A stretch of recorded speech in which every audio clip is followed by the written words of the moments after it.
Hey everybody, welcome to Love and Reload, the voice of the relocation industry. I am your host, Ben Cross, and I'm so blessed and honored to be here today bringing to you the Forum for Expatriate Management edition of the show here. We are so excited about the upcoming conference here in Dallas, so we thought it was only right to bring you a tremendous show. We are going to be giving you insights directly from the organizers of the event. We have Claire Tennant-Scull here from FEM.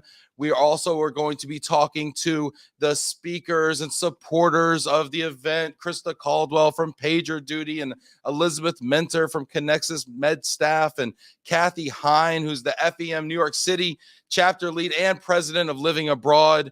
Then we're also going to be talking to previous Emma's Award winners. And if you don't know, now you know the Emma's Award show is the top-notch premier award show and ceremony in the entire global mobility world. I mean, it's amazing. I can't wait. So that's going to be tremendous. So we're going to be talking to Mauricio Chavez there from Becton Dickinson BD, as well as Karen Hale from Unity Technologies and Emily Abrams from WWE. Put the smack down. I don't know if that's trademark, and I don't know if I'm allowed to say that or not, but don't sue me. Also, and then last but absolutely not least, my very dear friend and friend of the show and an amazing supporter, Kerwin Guillermo, the global head of global mobility for HPE, Hewlett Packard Enterprises, is going to be on with us. So I'm just thrilled. Get in the comments. I want to see your questions for this amazing all-star group of people. Check in there. Let us know who you are, where you are, what you're excited about. We got people coming in here like crazy right now. Hit that like button. Get engaged. We're always going to try to prioritize y'all's comments here. We got Michael checking in here. Yes, Michael, a.k.a. the Moose Man, checking in. Adrian Grimes. Hello from Glomo HQ. Adam, our super producer, checking in. Barbara Fertilova checking in. What's up? Woo! I can't even say. I'm like hoarse from the NTRP meeting last night. Shane Burlinson checking in. Mark Rob checking in. So many people. Jason Rollins. I just saw this person. This is amazing. Without further ado, can we bring out Claire Tennant-Scull from FEM? Claire, how are you doing today? I'm fine, thank you, Ben. Lovely to see you. I am beyond excited about the FEM Summit coming up here, the America Summit coming up in May. You have to be exhausted. You're planning this amazing party for all of us. Well, we're working kind of, 16-hour days, I think, at the moment. But that's the thing about events. The thing is, when it's like having a baby, once you get there and everything's happening, you forget about all the long hours because you just enjoy it, and it's so Tell buzzy. my wife that, please. Great. Claire. No, I'm just kidding. No, but it is. It's the premier event. I absolutely, I've been a big fan from afar, and this year, getting to be kind of in the room and kind of getting a behind the scenes, look and everything it's been so exciting. For people out there who have not had the pleasure or honor of attending a FEM event before, can you give us an overview of just what we can expect? Yes, well, I think our events are really quite, they're very warm and they're really quite intimate. So we try to be as inclusive as possible. And we have a 2-day summit. And this year, as you know, we're doing it in Dallas. And it's a new initiative in collaboration with the University of Texas at Dallas, particularly with the School of Business, the Jindal School of Management. So this kind of came out of me being invited to be a judge at one of the student case competitions. I know you're very involved with the Global Mobility Club at the university, and I think they're doing fantastic things. So that was last November. Yeah. And I was so impressed by what the students were doing and the faculty, professors, and so on. It sort of sparked something. I was talking to, it was Kerwin really who was the key to this. He introduced me to Hubert Seiderick at the university, and we thought, wouldn't it be great to do our event at the university and kind of bring in the talent of tomorrow? So that's the focus of it, really. So it's sort of 2 days, 2 days of all the usual things that we do at an FEM summit. So panel discussions, roundtables, expert insights, workshops, mobility masterclasses, and I think Krista and Elizabeth are going to talk about that because they're presenting 2 of them. Mobility masterclass. I mean, this sounds incredible.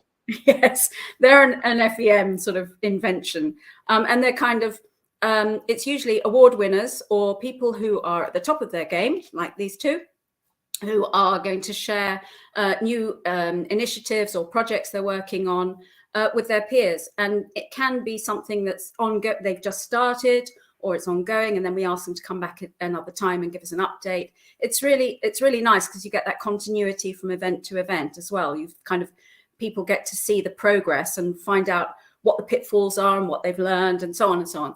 So there's a lot of that. So all those. I love that. Claire, I'm just going to jump in here. I love that idea. I love the idea of this common thread, and we kind of have this long look at how these kind of problems and solutions sort themselves out. And I absolutely love this idea. And I'm going to encourage, if you are watching this right now, we have a ton of people on the various social platforms. Hit that like button right now. And I want to know from everyone watching right now what you are most looking forward to at this year's FEM event in Dallas. I was at an event earlier today, unrelated, and everybody was talking about it. Oh, that's fab.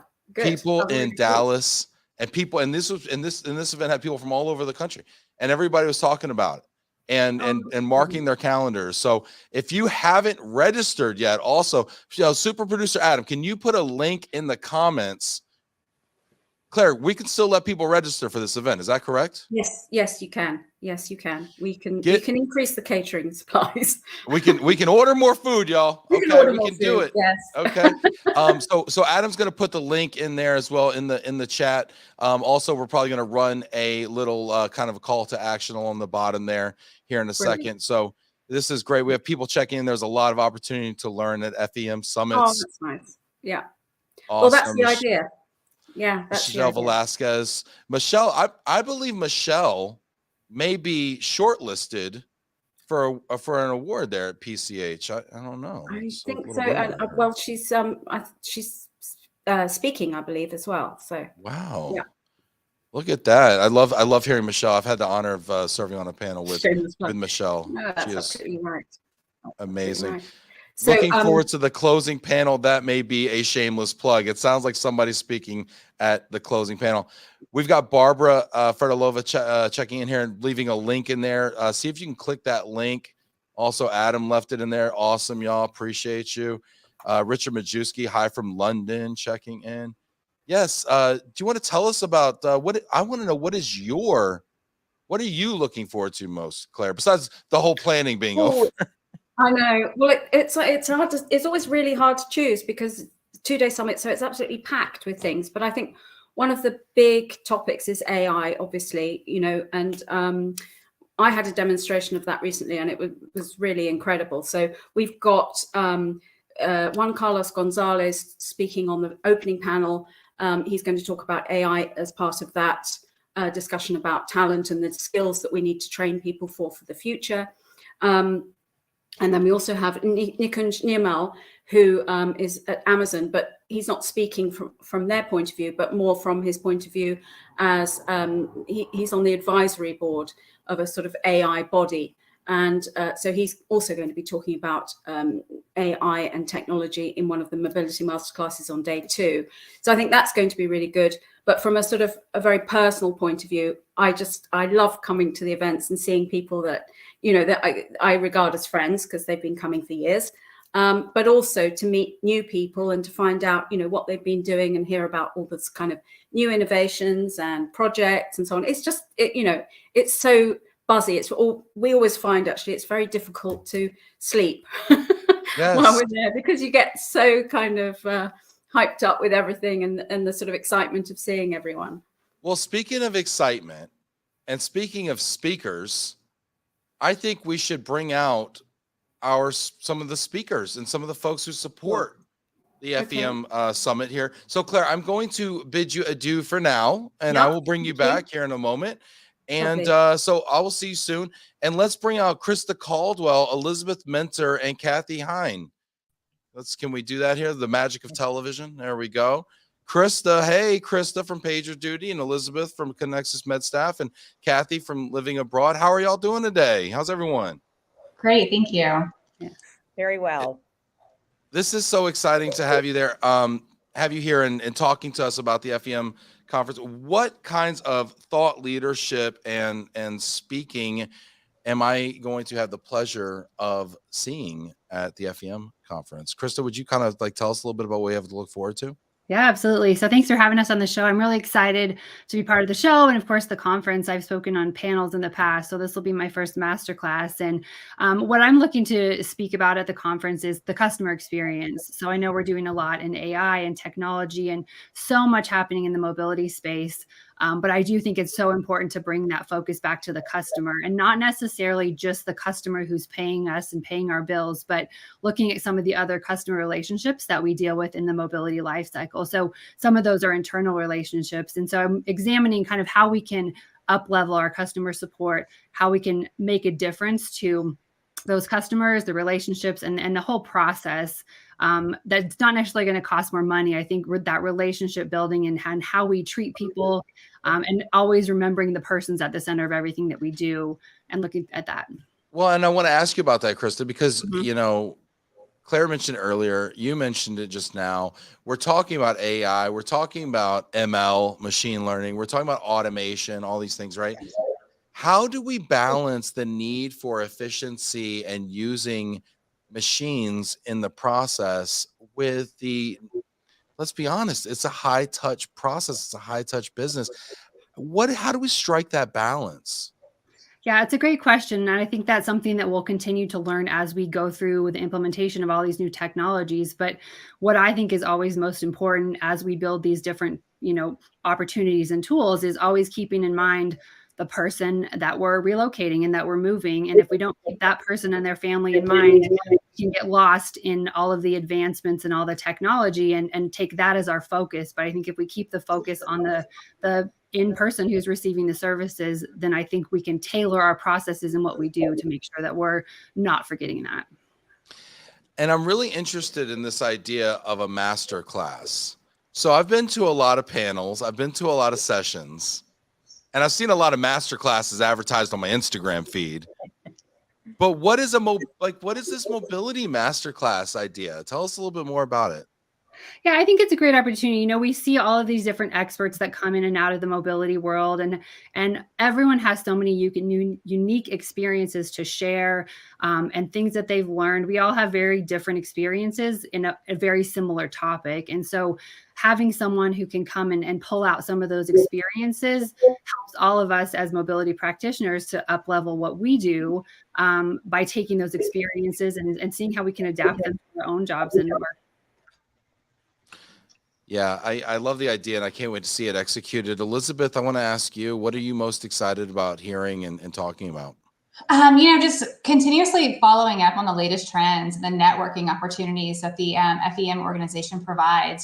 There's a wide array of content discussed. There's several different organizations. You have healthcare, you have tech, you have, oil and gas. And so just having the opportunity to connect with your peers and to learn the latest and greatest, to share what you have been dealing with, and hearing about some of the obstacles that other companies have overcome has really been able to provide, us something to take back after the conference and to share within our organizations as well. So that's really what I'm looking forward to learning and seeing and doing. And I'm even participating in a master class as well. So even going to be sharing some of that content as well during a session. I got to ask you, so what does a global mobility practitioner in, say, healthcare, what can they learn? How is the perspective and how is it different? What can they learn from someone, say, in the energy sector or in the tech sector? So it's a good question. So I've always been on the oil and gas side. So 2 years ago, I transitioned to the healthcare side. And it is different. Believe it or not, policies are different. Oil and gas provide, a very robust, variety of different opportunities for their expats, localizations, things like that. Well, healthcare does the same thing, but just in a different way. We customize it to the healthcare professional and their family as we localize them to the United States. And we provide them that on-the-ground support, helping them get acclimated into to communities, getting them set up with their housing, churches, things like that. And so it's really trying to put that local touch, that culture awareness around, coming overseas to the US and just providing that additional support to them. So it's very similar, but it's very different all in the same time. And it's still rewarding regardless. Yeah. Yeah. Really, really neat perspective, having the energy background and then also the kind of the healthcare background. Yeah. Super interesting. Kathy, I'm gonna get to you in a second, but first let's shoot somebody down in flames here. Okay. Richard has offered himself up as a martyr here. He says he's not a fan of the term masterclass. Let's convince Richard he's wrong. This is one of the segments that we do on the shows. Convince Richard he's wrong. Okay. So why is Richard wrong about the term masterclass, and why is this approach different and unique and valuable? Krista, do you want to go or do you want me to start? Go ahead. Okay, so I will just start off by saying, from a totally roast them too. It's totally fine. So what I'd like to say is you can call it whatever you want to call it. It's an opportunity for us, though, to be able to get up and share. Everybody, kind of to mimic what I said previously, everybody has different opportunities that they can share, different circumstances. And so it just allows other people to kind of portray a different look on how to do different things, provide different contexts, different vendors, different solutions. And we all are global mobility professionals. We all have, basically the same knowledge, but it's how we utilize that knowledge and build upon that. And so that's what we are there to try and help share. And if, people take anything away from it, great. If not, that's great as well. But it's just giving, us that opportunity to help educate. Like we had people educate us when we became, people coming into the FEM conference. For sure. Yeah, definitely. No. I think just one thing that I would add, we listen to a lot of panels. We see them virtually. We see them at the conferences. And oftentimes you have that one person on the panel and you just want to pick their brain more and you want to ask more questions and find out more because they may have only spoken for 5 or 10 minutes. And so these are opportunities for a lot more depth and expansion on some of these topics. And so, as someone who's been on a panel, I'm really excited now to take the next step into something more and be able to share more of what I've learned. So hopefully, like you said, somebody can take away with something from our sessions. Yeah. I love it. And I love the fact that you're kind of taking a different look at the panel structure, right? Because we've seen so many panels, right? And so many webinars and podcasts, guilty, right? And it's fun to always kind of take a different spin at it and do something new and creative for sure. And if you have any questions, if you're watching this right now, hit that like button, first of all. Second of all, get in the comments. If you have a question for Krista or Elizabeth or Kathy, or you want to tell me I'm crazy, that's fine too. Hop in there. It's all good. We're very equitable on this show.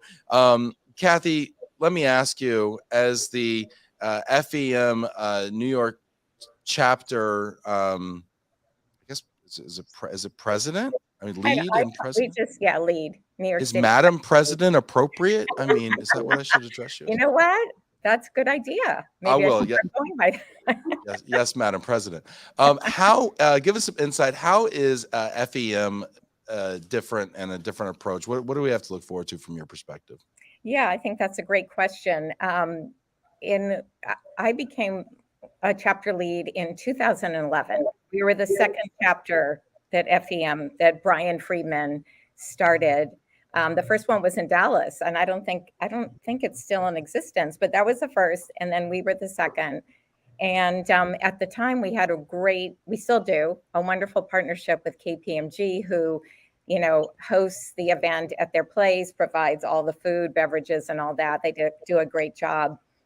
And the thing that I liked when he first came to us and said, "Do you want to run a chapter?" And I was like, "Oh, it's a lot of work." But then I thought, is it any different than hosting a party for 20 people? It's just a little bit more. You just multiply it by 5. So it was true. It's a great organization. And what I really liked about it is its global reach. I felt that because it started in London, because of that, it was really global, and it opened so many different doors than I had been able to maybe reach. Wasn't able to have that global reach with as many people. And I find now that we have a really nice little global mobility community, and we pull from the tri-state area, so New Jersey, New York, and Connecticut. And friendships have been, fostered there, agreements, all kinds of things. People enjoy coming together. In fact, when we did a survey, that's one of the reasons they come, is for the networking and, of course, to learn something new. But we talk about best practices. And I also like that it's been very consistent over the years.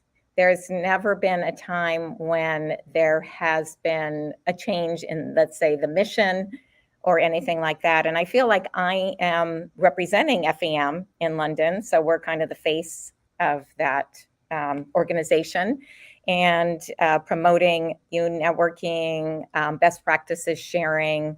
But we can do it in our own little community. So people feel really comfortable and are able to come and just enjoy themselves.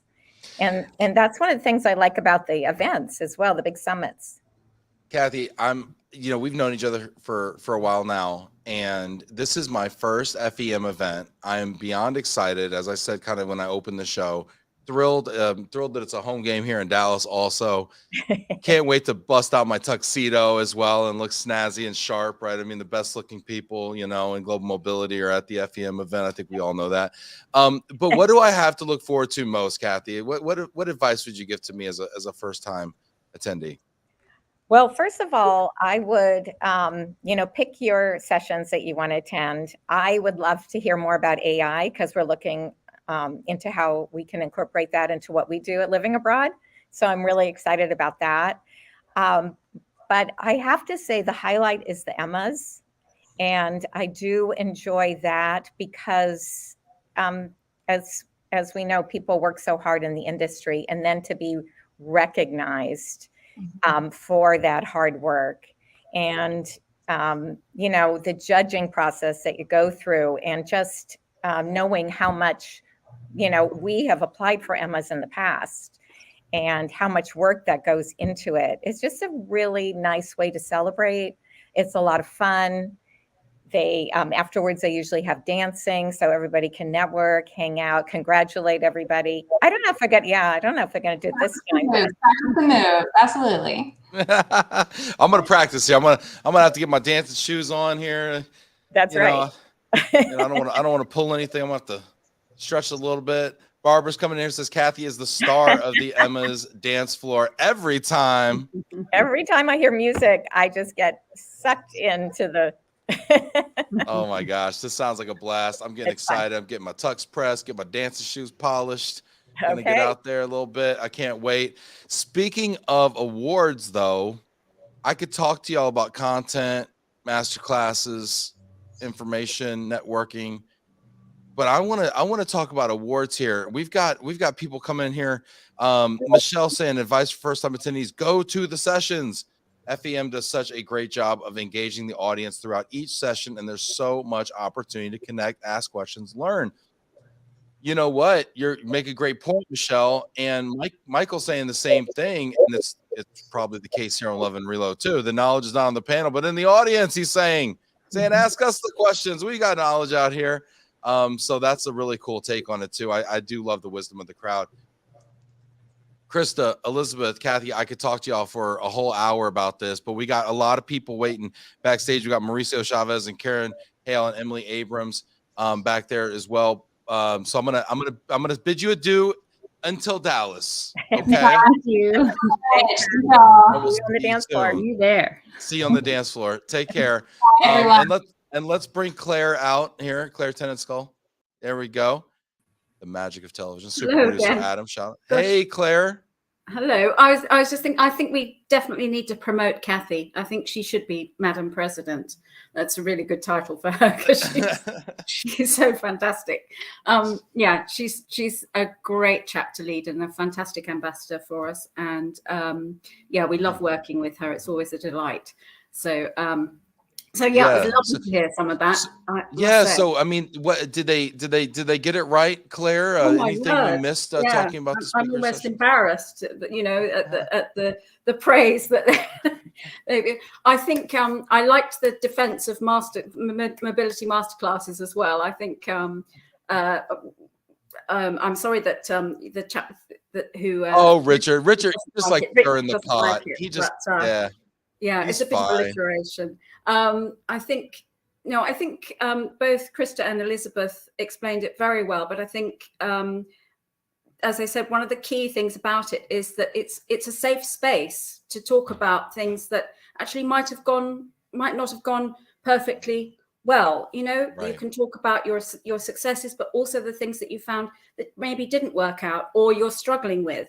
And so it's a chance for the audience to interact with the speaker and vice versa. And I think, you know, that's what they're always meant to be about, our events. It's so people can speak freely and try and get help to solve some of their challenges or get new ideas, insight, you know, make new connections.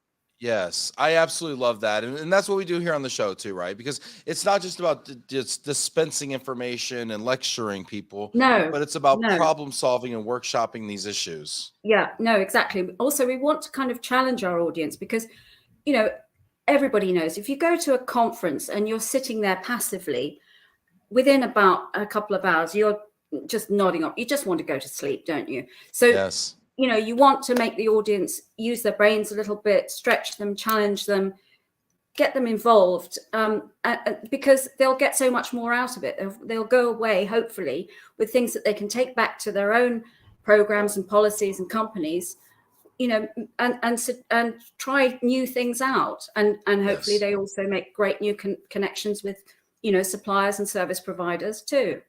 You make a fantastic point. Within 3 minutes of a panel discussion, if I know that I'm not going to be called on and engaged with personally, I'm checking my phone. I'm making a comment to the person next to me. So I absolutely love that approach. I can't wait. Michelle's obviously a huge fan of the sessions, and I believe you get out what you put in. So definitely attend the sessions.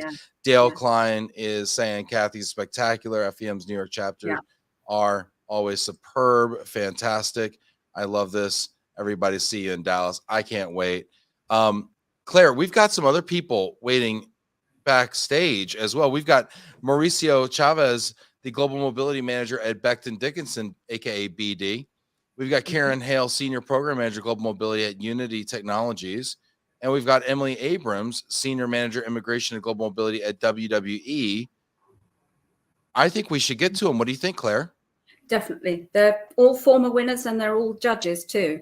So, yeah. I love it. I can't wait to hear about the Emma Awards more and the judging process. So let's, without further ado, Claire, I will see you momentarily, but let's welcome out Mauricio, Karen, and Emily here. This is great. Hey, we got Mauricio. How's it going, guys? Karen, hi. Hey, everyone. Hi, everyone. Emily, hey. This is great. I always love getting to peek into people's worlds too, right? We got Mauricio there with the art going on in the background. So you are all former Emma's winners. Is that correct? Yes. Congratulations. Thank you. Thank you. I also hear that you are also not only former winners, but you're also judges. I'd love to ask you, what is that judging process? Well, first of all, what did it feel like to win? I just give me one word. We're gonna go around robin here. One word. What did it feel like to win that very coveted Emma's Award? I'm gonna start with Emily because Emma's Emily. It just kind of goes. So Emily, what was it like to win that first Emma's Award? One word. Shocking. Shocking. Shocking. That's a great one. Yeah, this is why we play the game. Karen, what did it feel like to win that Emma's Award in one word? I'm going to go with humbling. Nice. Nice. Very cool. And Mauricio, what did it feel like to win that Emma's Award in one word? I mean, other than winning, right? Honored, right? Obviously. It's a great award because, I mean, you're recognized by your peers, especially, right? It's not just, well, there's the judging process, but for the community to recognize you, it's a great feeling. Absolutely. I'm sure we'll all share that. Yeah. Totally. Emily, you said shocking. I have to ask you, why was it so shocking? Well, I think because the caliber of all of the nominations are so high. You're, being in the global mobility community, you are, fairly familiar with the work that the other nominees have been doing and sort of the caliber of their programs and things like that. So, to to be a winner is humbling and you're honored. But, you know, for me, because it was like the first time that WWE had been nominated and, you know, to win as well, I was like, this is amazing. Like, I know these other nominees, they're amazing. So yeah. I love it. And our audience, I'm going to ask our audience, if you have won an Emma's Award, please give yourself a shout out in the comments.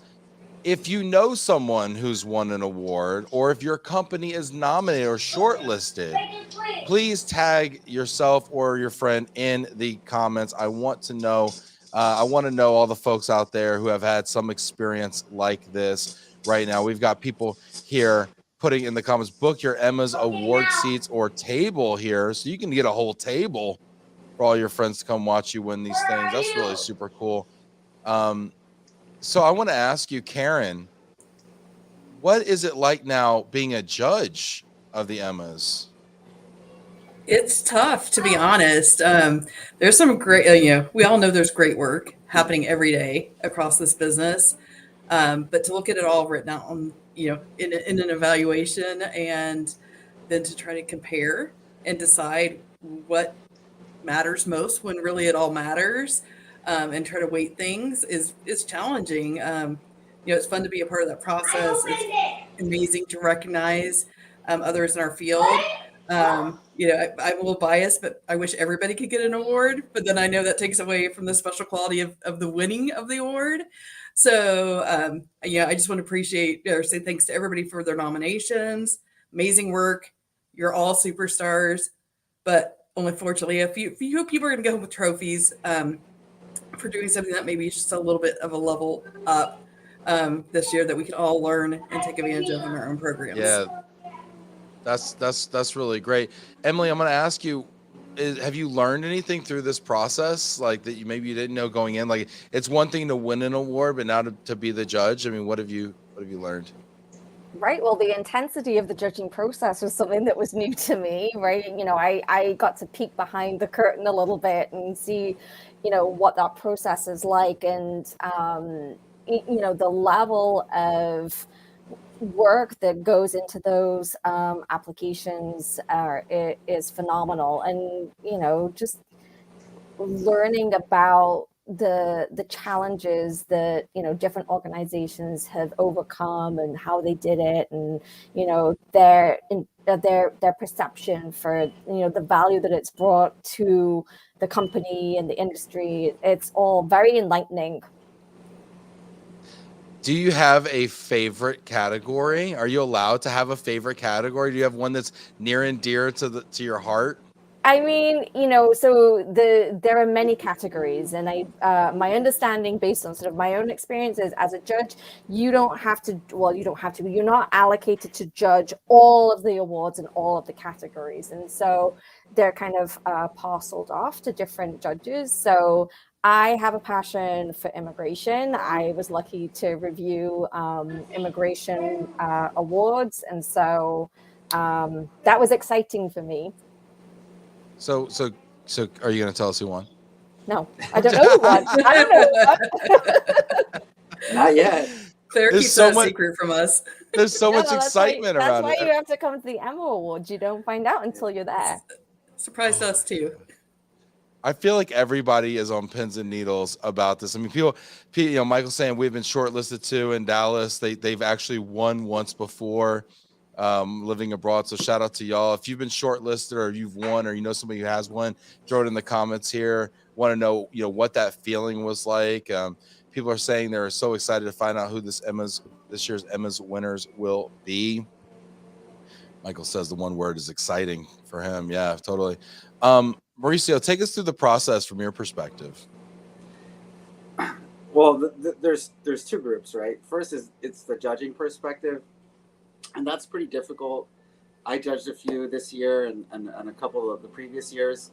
I think the one that I find most interesting is the technology. We see some really good entries, and we see different perspectives. We see it from a RMC perspective, from a company perspective, from a partnership perspective, from a provider perspective. So it depends on what you're doing. If you're doing, for example, language, and how you apply technology as opposed to an RMC who has a different mindset towards it.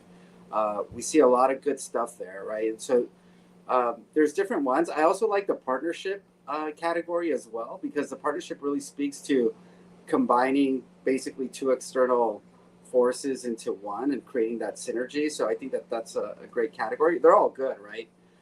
But that's from a judging perspective. From an individual perspective, there's certain awards, Professional of the Year, Rising Star, so on and so forth.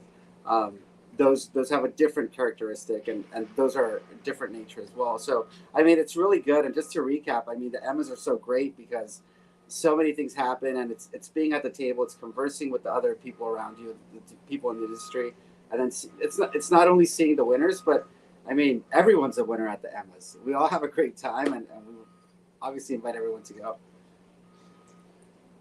Are you allowed to, Karen, are you allowed to tell us maybe at least maybe like some of the criteria perhaps of how winners are selected? So, there are, as everybody's mentioned, a number of categories. So there's categories both for corporate professionals at an individual team and team levels. And then there's also special awards for different areas of service providers. And then there's some for partnerships, like the best collaboration between a corporate and a service provider, which is a great award, as Mauricio mentioned. One of my personal favorites has been, of the last couple of years, has been the Crisis Management Award. Because if nothing else, a crisis will push us beyond our limits, no doubt. So seeing how companies rise up and handle those when things like COVID get thrown at us, and we have people stuck in countries all over the world, and all sorts of things are breaking down in normal processes. Those are moments that we really get to shine, and it's amazing to see what people do at a time that is stressful and could be incredibly difficult, but somehow everybody turns it around and makes it into something extraordinary. It seems like the crisis management piece is like, this is the time, like the era of crisis management, right? Yeah. I keep waiting for them to end, but no luck so far. No, this award's going to last for a while. I think this. Yeah. Like, and I will say, it's just a great party. And I know Kerwin's going to be on in a few minutes, but Kerwin won an amazing award last year, kind of I don't remember what we call it officially, but something along the lines of a lifetime achievement contributions to the industry. And he gave such a powerful speech. That was probably my single highlight from the entire conference last year. I think everybody in the room was touched, choked up.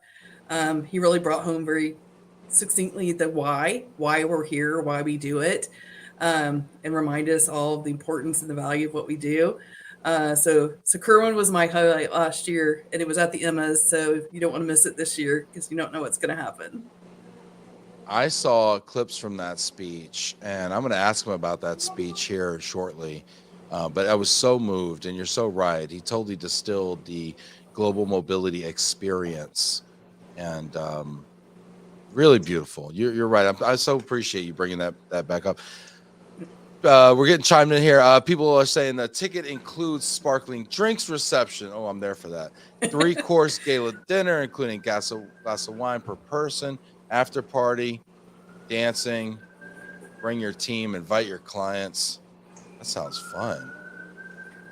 It's a great time. I also want to give props to Claire specifically because she's the one that broke COVID. We had 2 years of no conferences. She's the first one that went out and said FEM is starting the circuit last year. And since then, there's been a number of conferences, but she's the one that really took it out to the forefront, bringing us all together. So thank you, Claire, again, for always being on top of the mobility industry and leading us in the right direction. Look forward to seeing you. Yeah, that's really awesome. Yeah, shout out to Claire and the whole team that puts on the FEM conference. Let me ask you, I'm going to ask each of you, and I'm going to start with you, Emily. What is one reason that people have got to be at the FEM Summit? For me, it's just connecting with our colleagues within global mobility and, having all of that thought leadership in the same place, being able to, interact with people in similar industries, different industries. It's just like a wealth of knowledge. And, global mobility at its core is very kind of like a family sort of feeling, right? I think that industry is like, it's close knit, it's welcoming, it's, people are so willing to, share and, be of service and of value to their peers in the industry. You can't beat it. Yeah, the power of connecting. I love that. Very cool. Karen, what's one reason people should attend the America Summit in Dallas? Well, clearly you're going to get a lot of great information. You get to meet old friends and new contacts. This year, I'm excited to see about the collaboration with the students. I know most of us stumbled into global mobility. I didn't even know that it was a possibility as a career.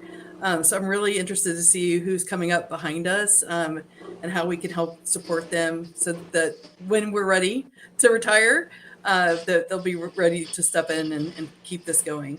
I'll tell you what, they are bright. And I love the fact you brought that up because they're doing a case competition live on stage at the FEM conference. I mean, that's gonna be fun. Yeah.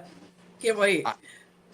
I mean, can you imagine being 20 years old and getting up in front of a whole bunch of seasoned professionals? I mean, it's probably nerve-wracking enough just sitting on a panel when you know what you're talking about. Can you imagine getting up when you're 20 years old doing that?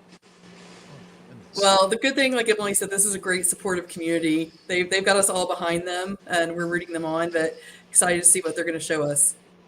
Yeah, I've always been blown away by the students at the University of Texas at Dallas and the Global Mobility Club. So great point there. Mauricio, what's one reason people need to attend the America Summit in Dallas? I mean, it's a great event. I think that it's the one event of the year that really puts the corporate professional at center stage. A lot of the other events are very provider focused, and FEM really does a really good job of listening to where we are, right? And it creates a good synergy, and it creates the spaces that are required for us to have those discussions on the side. I think that's what makes it unique from other conferences. And also, I think last year the focus was, and if you look at the venue, we're at JFK, right? It's the end of COVID or the beginning of the new post-COVID, however you want to call it. And now we're at a university with students doing these innovative ideas. We're talking about AI now. I think it's really, we've turned the page, and I'm really looking forward to seeing what's next. As we were mentioning earlier about the crisis management, I mean, let's not let a good crisis go to waste, but we're kind of tired of that. I think we're really looking forward to seeing what's on the next table. So we're out of surviving mode and into thriving mode, hopefully. We want to retire the crisis category. Well, I don't know if everybody wants you to, because I think Michael says that we're shortlisted for crisis management, so don't get rid of the crisis yet. We got one more award to win here, hopefully, he says. That's super cool. Here we got people checking in here. Barbara saying it starts with education. Cannot wait to work with GMC and the next GM Global Mobility generation for sure. Kids are really smart there. Hit that like button, get in the comments. I want to hear from you. But Mauricio Chavez from BD, Karen Hale from Unity Technologies, and Emily Abrams from WWE. It was such an honor to have you all on the show today. We've got Claire and Kerwin coming back. I hope to have you all on soon in the future. Maybe we can do your own segment. That would be really cool. Thanks for being here with us. See you guys in Dallas. See you in Dallas. And we're going to bring Claire, and here's Claire. Yes. And Kerwin Guillermo, everyone, from HPE, all the way from Singapore. Kerwin, God bless you. What time is it? Almost 5 a.m. But again, regardless of time, this is about an expression of how we advocate for what's good in our community, and it's all about reaching out. So 4 a.m., 5 a.m. doesn't matter. I don't think anyone gives more than you do to this industry, Kerwin. And I try to beat you, Kerwin, but I don't know that I can even hold a candle to the contribution that you make to this industry. So thank you so much on behalf of everyone who's a benefactor of that. You're welcome. And the industry has given a lot. The practice has given a lot to my journey, to my life. And again, I'm just trying to reciprocate it. It stretches as far as I can. And I'm Kerwin, still trying to earn all the awards that Claire's given me, trying to earn those with every initiative that we get to collaborate on. So thank you. and I love Sorry, how go ahead. Kerwin sits there and he has an amazing awards display behind him there. Kerwin, your speech at last year's FEM conference moved people in the room and far beyond. What made you give that speech, Kerwin? Well, the award was about a reflection on outstanding contribution, and I've never thought that again about my contribution to the profession. It was always about how the profession contributed to my own journey, professionally and personally. That's where my reflection went to, and being able to condense that in 2.5 minutes was really a lot of fun. But yeah, it was embarrassing. I couldn't finish my speech. I was crying the whole time.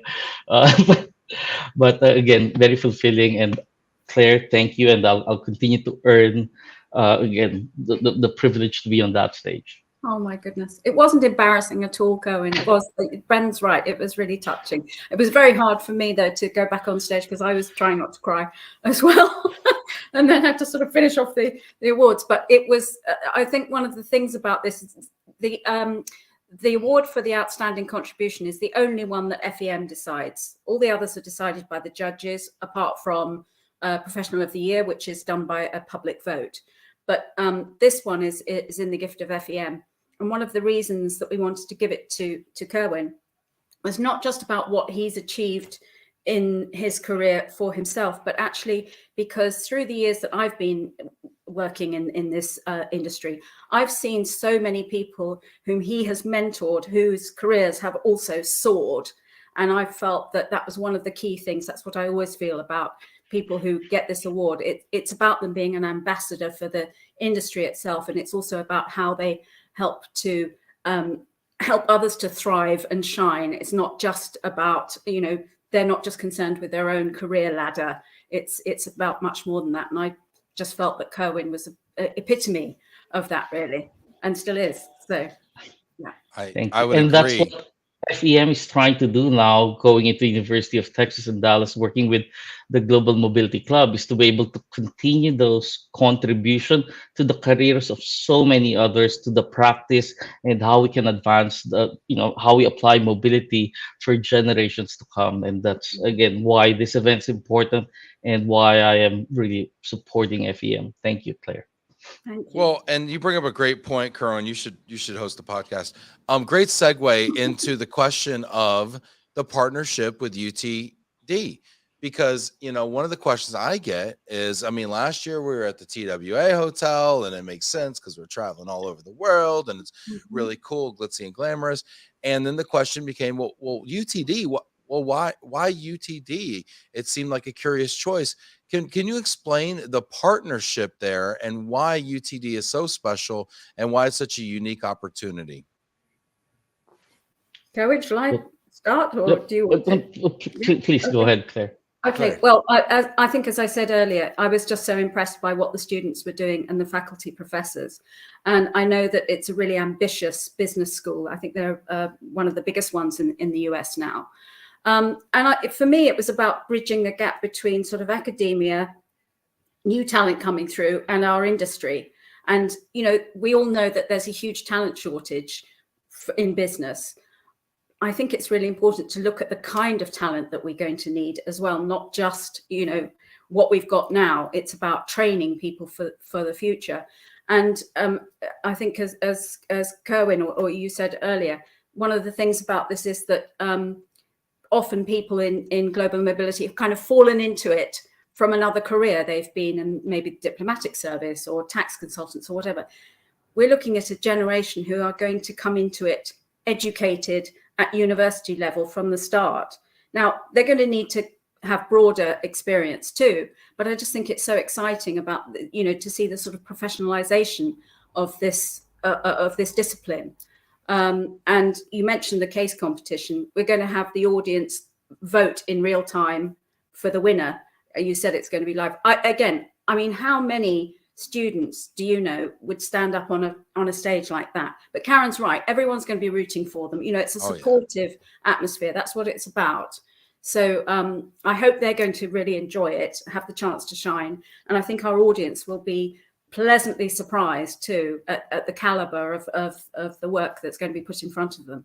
Yeah, I absolutely agree with everything you say. And I'd like to go maybe a step further and say I'm so touched by the thoughtfulness and the intention behind this, because we have conferences all the time, right? And what do? We go to a big hotel and we're in a generic ballroom and we kind of do the same thing all the time.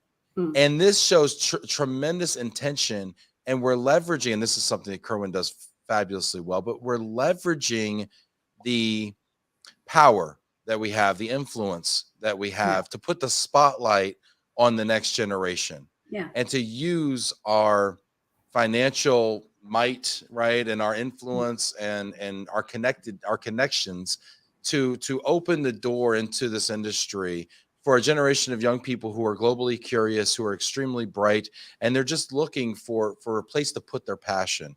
And I love the fact that FEM has taken this opportunity to do just that. So I applaud you, Claire, and you, Kerwin, for making this happen. Yeah, Kerwin is the key to this. Thank you. Well, I want to call out again, there's still glitz and glamour. The venue is fantastic. Exceeded my expectation when we did the visit last time. So believe it or not, it will be better ballroom than a lot of the other hotels where we've done conferences with many other organizations. The difference is this FEM conferences and summits do not feel like a circus. It's all about content. It's all about master classes. It's a spotlight on the best and the brightest minds our community can offer, best practice leaders based on the winners, bringing them on stage to be able to teach us. And to your question on the why of doing this collaboration, because we have found organizations who are mission focused, mission forward, about advancing the practice, about handing it off, preparing all of us in the community, and now stretching it a little bit in terms of the student population. These are undergrads and postgrads students that will be attending and participating in all of these sessions. That's why it works, because FEM, mission forward, UTD, focus on harnessing and preparing the next generation. And for all of us, it's about how we pave the way for others, make that contribution. For us, it's just another conference, but believe it or not, for the students, it's something that they will remember for a long, long time. It will make a difference in their choices for the future. When they're on stage, when they socialize with you, networking events, it will be amazing. I see so many international students at UTD, all of which have their own global mobility story, just like you shared from the stage last year. And I can't help but thinking there might be a young Kerwin in the audience. Do you ever get that feeling, Kerwin, when you talk to these young people? My aspirations for them, they will be better than us. They're better prepared going through those classes right now, and what we're doing. Those contributions will matter, and the next generation will, I have aspirations, they will be better than us easily. We have people who are focusing on data science, focusing on somebody who's going through pre-law in the Global Mobility Club competition last year.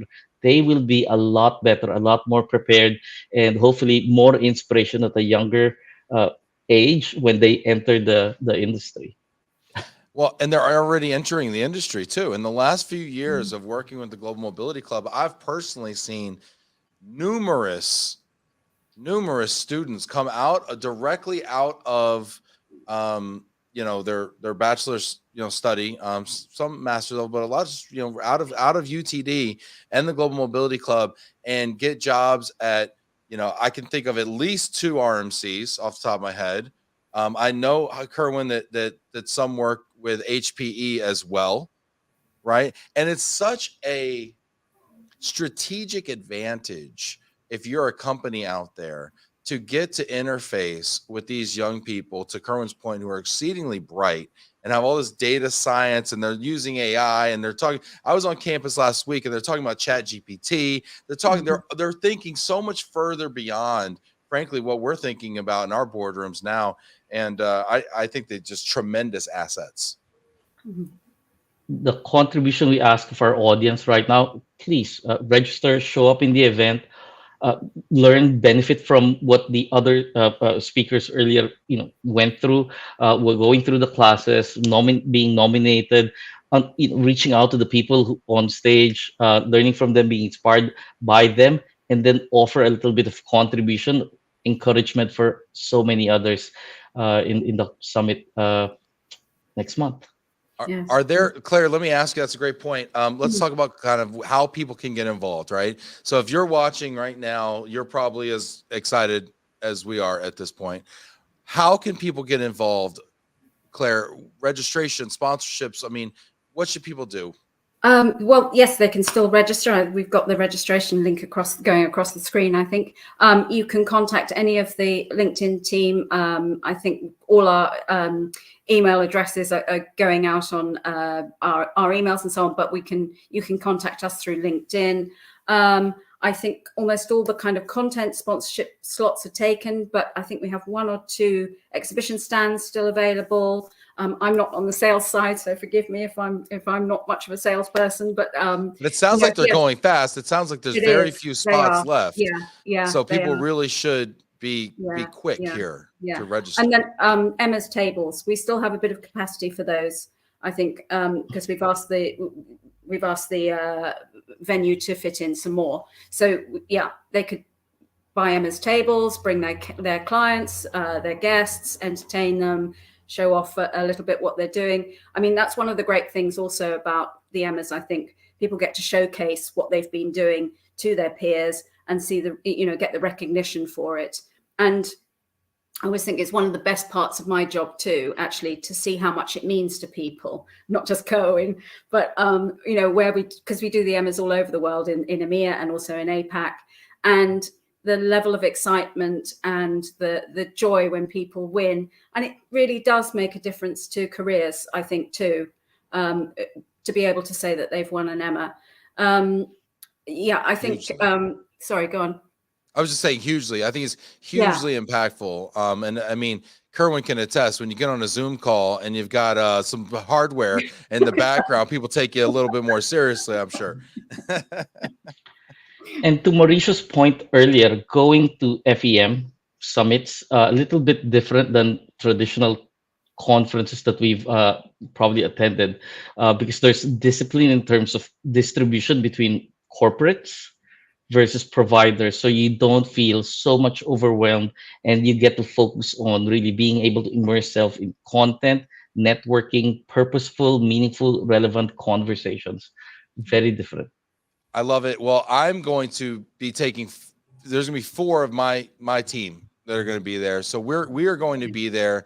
We're going to be enjoying the content. We are going to be broadcasting live from the FEM conference. So we're very excited about that too. So people can get a glimpse of it as well. That'll be awesome. But I mean, if you want the full impact, if you want to meet the people, if you want to be in the room and get the content, you got to register. So the link is on the bottom of the screen. The link is also in the LinkedIn comments. Hit that like button. Make sure people know. Adam, can we put that link in there one more time for people to register if they're just now joining? People are in the comments right now with some beautiful words here. Sarah says, Kerwin, you're an inspiration from the first time I heard you speak at the Relocate Global Awards last year. Thank you so much. People are just loving the young people getting involved here. People are saying Kerwin is a superhuman right now. I think Kerwin is actually AI. Can we just come to the grips now that Kerwin is a beta version of AI who's been sent here to rule global mobility? That's why he doesn't sleep. Just kidding. No, we love Kerwin and Claire. Claire, it's late for you too out there. Would you like to leave us with maybe a final thought, Claire, and then Kerwin, about why people should attend this year? Oh gosh. Yes, please do come and join us. You'd be made to feel most welcome. The team have worked really hard on this. I'd just like to say thank you so much to Barbara and to Yasmin and to Aidan and to Nikki. We're a tiny team, but we're mighty. We do amazing things, I think, our team. And we love meeting all of you and hearing about your your work and what you've been doing. So please do come and join us and join the conversation. And we look forward to seeing you, I think. And all I can say is it's great to be in Dallas too. We've done our events here before. I love coming back here. Some people, I particularly like being called Miss Claire by some people, I have to say. I think our producer Adam called you Miss Claire. Yeah, so Miss Claire. But yeah, no, we love coming. We always get a very warm welcome. And so we're looking forward to that. One other thing I must just say, don't expect student food or anything like that. We've got a really top class caterer who's coming in. The food's going to be great, food and wine. And there's more than a glass of wine over dinner. Yes, the Alumni Center is beautiful, very elegant. And it has its own kind of entrance. It's going to be really good. People are in the comments getting so excited right now. Hit that like button. Get in the comments if you're excited, if you're going to be there. I can't wait. More than a glass of wine over dinner is my kind of dinner. Kerwin, would you like to give us one more thought before we depart? For all of the mobility professionals, I've always treated going to conferences, immersing myself with content building network as an obligation. It's what you get to do to invest in your own journey, in your own business acumen, how you sharpen the saw. It's an investment. It's an obligation if you want to continue to be successful in what we do every day, and you have to be around the best and the brightest minds, and that's what FEM stands for. So thank you, Ben, for this opportunity. Yes, I love it.